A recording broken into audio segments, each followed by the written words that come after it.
For today, we will share. Give it to me like.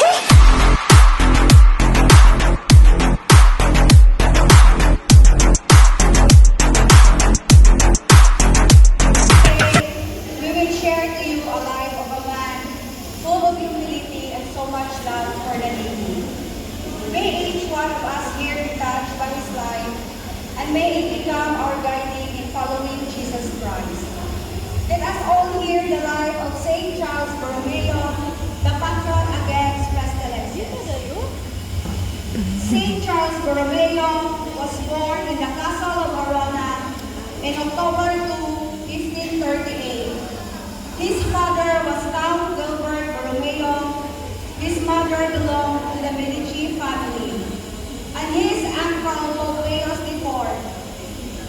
Cardinal Borromeo, who then 22 years old, was an exceptional young man, endowed with extraordinary gifts of mind and heart, deeply spiritual and devoted wholeheartedly to the welfare of the Church.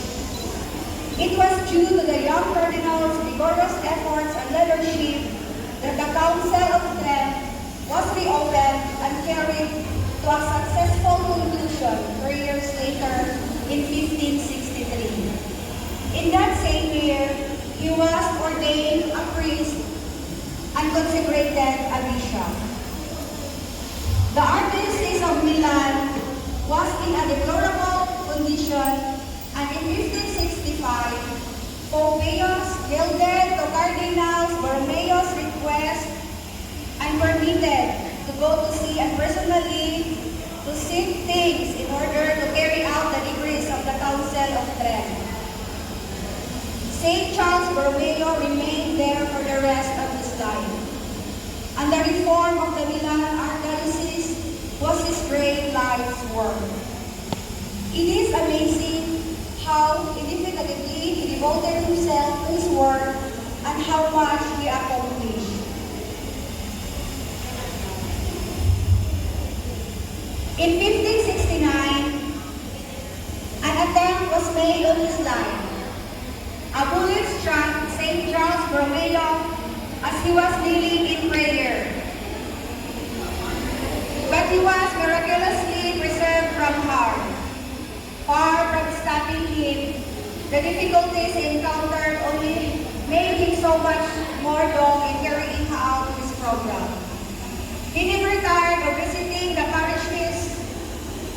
He established the confraternity of Christian doctrine for the proper instruction of children. He saw to it that the sacred liturgy was carried out in a worthy manner. He founded the Oblates of St. Ambrose in order to lead the priests to personal holiness, and he conducted 5 provincial and 11 diocesan synods.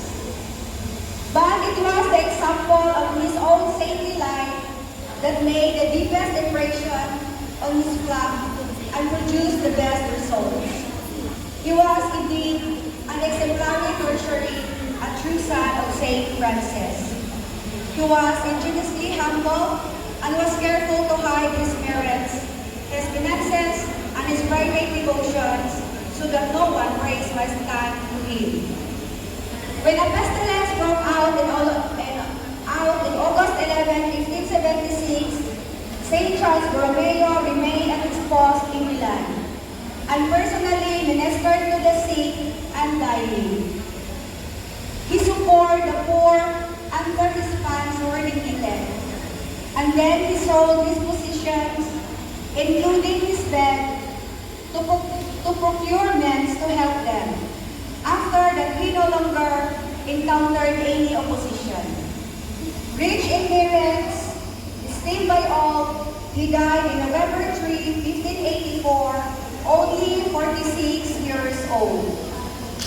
He was beatified in May 12, 1602, and canonized in November 1, 1610. His tomb occupies a place of honor on the altar of the chapel on the crypt of the great cathedral of Milan.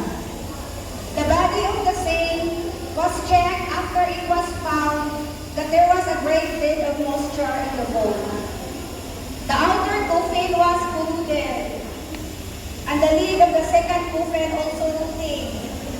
The dampness had obviously surrounded the saint, yet the body of the Saint Charles Borromeo was found incorrupt. Saint Charles Borromeo is venerated in a special manner as a patron against pestilences.